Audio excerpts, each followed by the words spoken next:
इसी पर एक बार चौधरी रामकुमार वालिया जी, देखिए यही बात आनंद जी भी सुझा रहे थे। हमें वैकल्पिक चीजों की तरफ भी जाना होगा, चाहे हम मानसून के पैटर्न को देखें, मौसम के टोटल पैटर्न को देखें, जमीन को देख लें, कहाँ कितनी उपजाऊ है, कहीं बहुत ज्यादा बारिश हो रही है, कहीं बहुत ज्यादा कम हो रही है। क्या इसको लेकर भी विचार हो रहा है?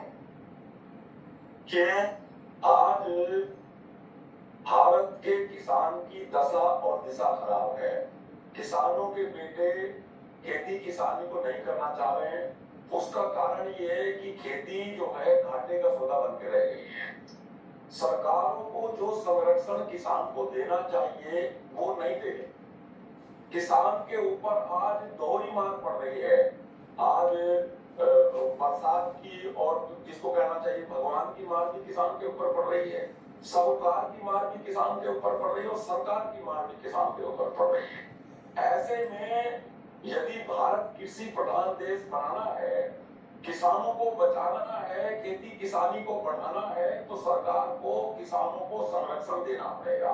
अब इसमें मुख्य रूप से देखिए, कीटनाशक दवाएं किसानों को फ्री सरकार मुहैया कराए, अच्छे फर्टिलाइजर सरकार किसानों को मुहैया कराए, सरकार किसान की पूरी फसल का बीमा कराए और उसकी फसल उसकी जो किस्त है वो खुद अदा करने का काम करे।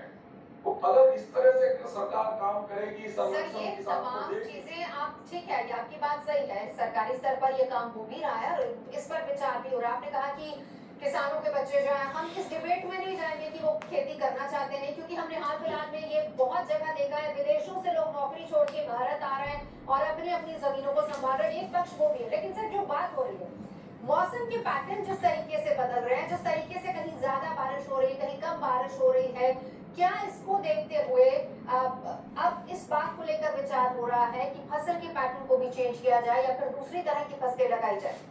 क्या ये हो सकता है?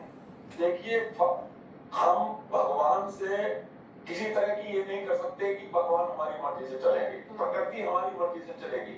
प्रकृति अपने नियमों के अनुसार चलती है, प्रभु अपने अपने नियम के अनुसार चलते हैं। अगर कहीं बारिश होनी है तो बारिश होगी, ओलावृष्टि होनी है तो ओलावृष्टि होगी। हम केवल जैसे एक छतरी से हम अपने आप को बचा सकते हैं, उसी प्रकार से कुछ उपाय करके खेती किसानी को बचा सकते हैं। हम बारिश को नहीं रोक सकते, ओलावृष्टि को नहीं रोक सकते, लेकिन कुछ उपाय जरूर कर सकते हैं कि हम अपनी खेती को बचाएं, अपनी फसल को बचाएं, और उसके लिए सरकार का संरक्षण देना, सहयोग देना बहुत ही जरूरी है।